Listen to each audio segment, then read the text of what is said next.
Olá, sejam bem-vindas a essa aula do dia de hoje, a nossa primeira aula sobre gatilhos de ansiedade. E o tema que eu vou trazer hoje é um tema assim muito importante, porque fala sobre família. A família é o nosso maior berço e laboratório aonde os gatilhos se formam através das relações familiares.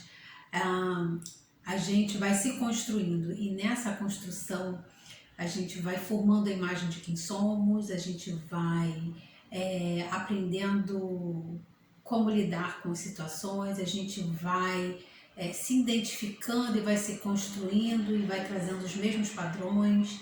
Então não é muito raro que a gente lide com situações, seja em relacionamento, seja com dinheiro, seja com o trabalho, que não seja tão parecido com o que os nossos pais ou quem nos criou também faria. E para começar esse tema aqui, eu queria falar dos três gatilhos, das três questões que são importantes, na verdade, que formam o gatilho em relação à família. São o comportamento dos seus pais. Se diante o comportamento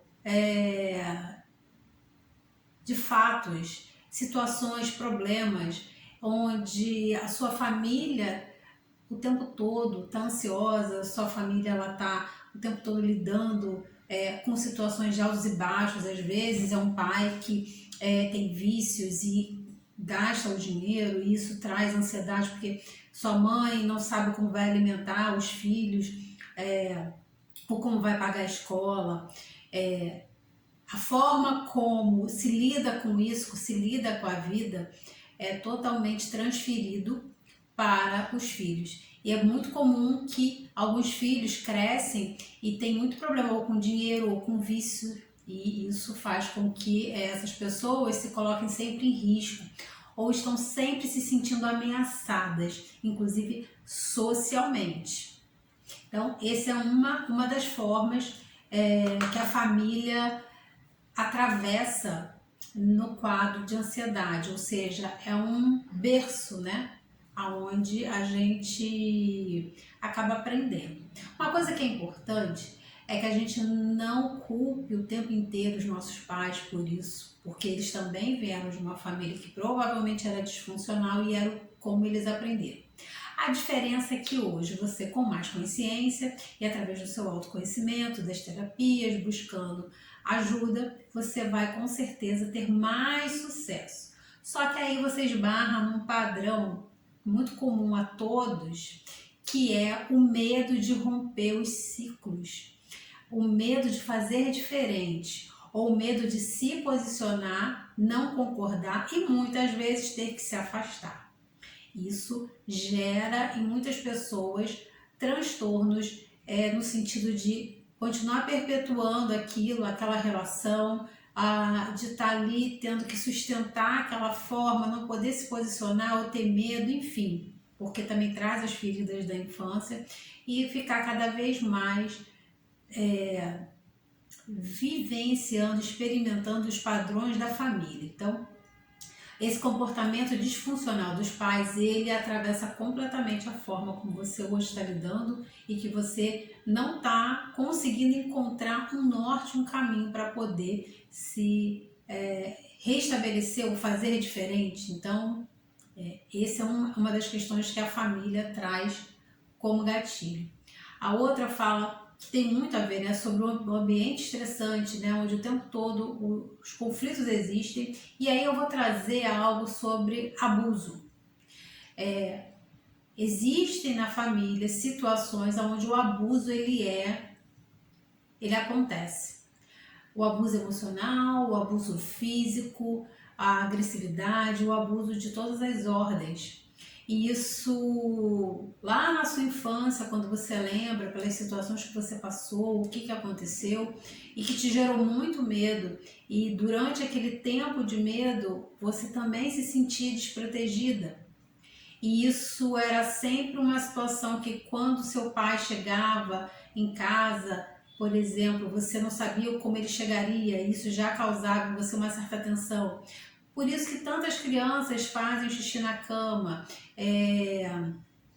tem muitas vezes dificuldade de aprendizagem na escola, de interação, ou é muito grudada com mãe, com os pais, porque o medo faz com que elas busquem cada segurança, né? Sempre. Então, as crianças elas sempre vão buscar a figura de segurança.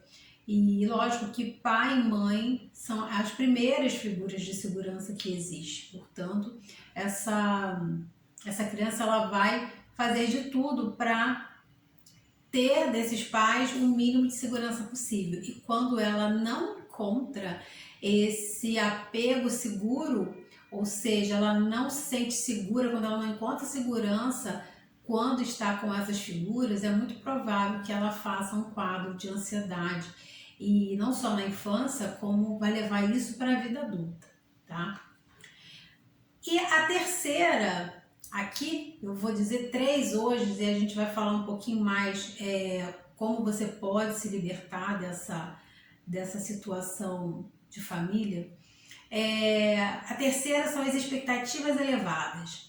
Quando os pais eles impõem padrões de sucesso muito altos e constantes aos filhos, e o tempo todo a cobrança em cima daquele resultado que a criança não consegue alcançar faz com que essa criança se torne ansiosa, e muito provável que você também vai crescer com essa ferida, com esse trauma. E toda vez que você não der conta de algum resultado, de alguma coisa que alguém te pede, você vai se sentir frustrado, você vai se sentir incompetente. Às vezes você entra num quadro de perfeccionismo, aquelas pessoas que eu trabalhei muito tempo em seleção. E sempre que eu perguntava qual a sua qualidade, a pessoa dizia assim, eu sou perfeccionista. E algumas pessoas ainda acreditam que ser perfeccionista é algo de excelência. É óbvio que você fazer algo bem feito faz toda a diferença. Mas o perfeccionismo ele pode estar muito atravessado pela ansiedade. Aquela pessoa que o tempo inteiro busca a perfeição, que não se deixa errar, aquela pessoa que passa o tempo inteiro querendo acertar, para não ser reprovada, para não ser abandonada, para não ser rejeitada.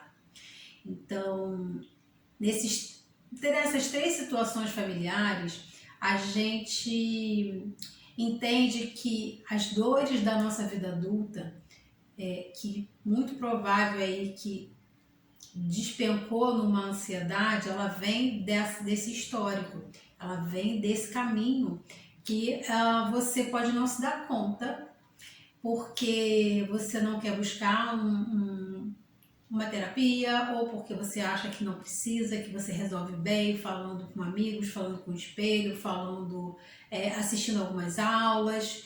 E eu acho que vale sim você assistir aulas, você ler livros, você ser uma pessoa antenada no que algumas páginas no Instagram trazem, alguns profissionais, mas ainda assim é importante você ter o seu espaço de fala, com uma escuta implicada, uma escuta onde você não vai ser julgada e onde você pode ser você mesmo, porque a gente fica num ponto cego. A gente, às vezes, mal consegue conceber que tem ansiedade. A gente mal consegue conceber que está passando por um relacionamento abusivo. E porque é tão doloroso entender que você está sendo vítima de algo que repercute, você vê na novela, você vê no jornal, que é melhor não enxergar. Mas, mesmo que você ainda tente de alguma forma fazer outros caminhos, muito provável que você vai adoecer, porque quando você não olha para o sintoma, É aquela coisa, quando você tem uma feridinha e você não olha para ela, você continua ignorando, você continua batendo com a sua mão na porta, você continua descascando, ela tende a aumentar. E no que cada vez que você bate nessa ferida, ela se abre, ela vai infeccionar, até que ela vai chegar num grau grave que se você ficar ali, eu vou botar aqui, agora eu vou botar uma tala aqui para ninguém ver. E aí daqui a pouco a tala já está se sujando porque está infeccionada e aí você, não, eu vou botar outra tala aqui. Uma hora ou você vai perder a sua mão ou não tem jeito, você vai parar numa emergência. E não é à toa que algumas pessoas acabam até parando numa emergência psiquiátrica mesmo, precisando de um atendimento de última hora. Então, se você se enquadra numa situação onde teve uma família disfuncional e onde hoje você entende que você ainda se sente refém das cobranças de lá, daquilo que foi dito para você, de que você lembra de alguns episódios na sua família onde te gerou insegurança, incerteza e que você teve questões até emocionais que te prejudicou no colégio e que você sente que hoje ainda atravessam a sua vida e te dificultam a ser quem você é, muitas vezes te inibindo socialmente, no ambiente de seu trabalho, você sente que você está estagnado e você poderia, você gostaria de alcançar ir para um outro nível profissional, ganhar melhor, então você realmente precisa dar atenção a isso, você precisa buscar auxílio, você precisa buscar caminhos, tá? E aí a gente vai falar um pouquinho como se libertar disso.